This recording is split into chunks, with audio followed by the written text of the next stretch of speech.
গত কয়েক বছর ধরেই আর্থিক সমস্যায় ভুগছিল কলকাতার তিন প্রধানের অন্যতম মোহামেডান স্পোর্টিং ক্লাব।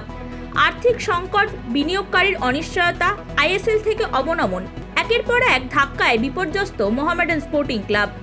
এমন পরিস্থিতিতেই ক্লাবের নতুন সভাপতি হিসেবে দায়িত্ব গ্রহণ করলেন নওদার বিধায়ক তথা আম জনতা উন্নয়ন পার্টির চেয়ারম্যান হুমায়ুন কবির।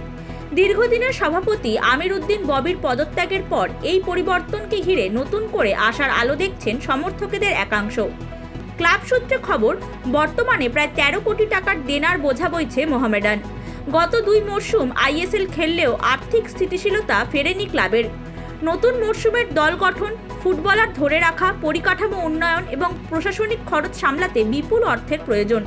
ঠিক এই সময়ে সভাপতি পদে হুমায়ুন কবিরের আগমন ক্লাবের ভবিষ্যৎ নিয়ে নতুন করে আলোচনা শুরু করেছে। দায়িত্ব গ্রহণের পর নিজের অবস্থান স্পষ্ট করেছেন হুমায়ুন কবির। তিনি বলেন, শুধু মুসলমানদের প্রতিনিধি নন, তিনি বাংলার মানুষের জনপ্রতিনিধি। যে তাকে ভোট দিয়েছে বা দেয়নি তাদেরও প্রতিনিধি। বাংলার মুখ্যমন্ত্রী ওনারও মুখ্যমন্ত্রী। ক্লাবের উন্নয়নে মুখ্যমন্ত্রী ও ক্রীড়ামন্ত্রীর কাছে যাবেন তিনি। নিশ্চয়ই বলবো, মুখ্যমন্ত্রী তো গোটা বাংলার মুখ্যমন্ত্রী।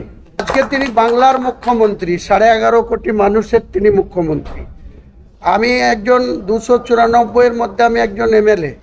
আমি কিন্তু বাংলার মানুষের জনপ্রতিনিধি।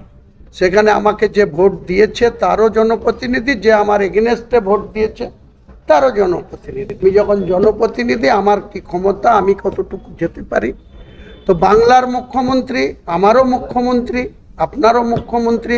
নিশ্চয়ই মুখ্যমন্ত্রীকে বলবো, ক্রীড়ামন্ত্রীকে বলবো, তিনারা কি সহযোগিতা করবেন কি করবেন না, সময় আসলে সে ব্যাপারে আপনি নিশ্চয়ই জানতে পারবেন।